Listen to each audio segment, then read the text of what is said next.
You know, working with the union as a lawyer and then as an advocate and as the secretary, you're dealing with people and the things that they do that make their lives good.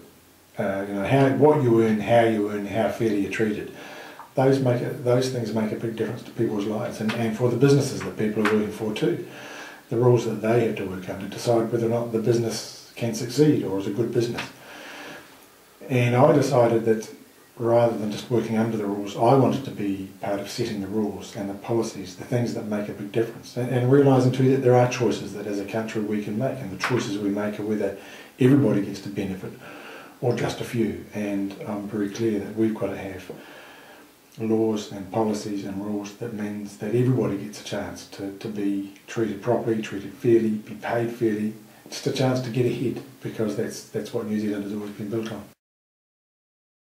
The Labour Party has been there for New Zealand at its moments of biggest change, actually the moments of biggest challenge. So when in the first Labour government dealing with mass unemployment and people who were homeless and couldn't get into a home, it was the Labour government of the time that made sure that people not just got work but got meaningful work and were fairly paid, fairly treated, that people got into homes that were safe and warm.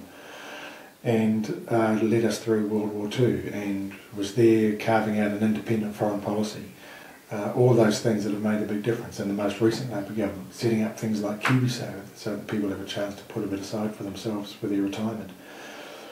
And we're about to face some big changes about work and the future of work. And to be honest, I don't trust the current mob to do anything that's going to look after people. Labour has always been the party that for whom people have been at the front and centre of their decision making and their policies.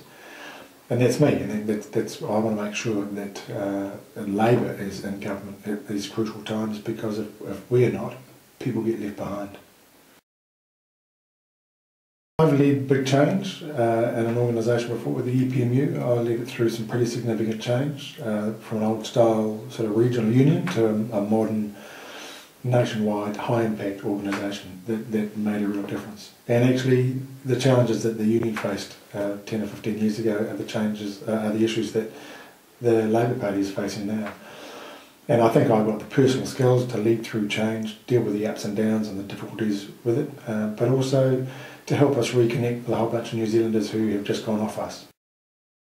You know, I want a New Zealand where everybody has a role to play. You know, people can work and earn for themselves and provide for themselves. That we have the way our economy is structured, the way we treat people, we have a great sense of fairness, and so that people are provided for. You know, and for those people who can't be in work for reasons outside their control, which I think is going to be a bigger problem for all of us, that they are properly supported and looked after, and that we don't stigmatise people who don't fit these kind of old economic patterns that we've imposed on ourselves for so long. So I want a country where people feel good about themselves, have a place, have a role to play, can look after themselves, can pursue their dreams, and we are peaceful and safe, and that's a good place to be.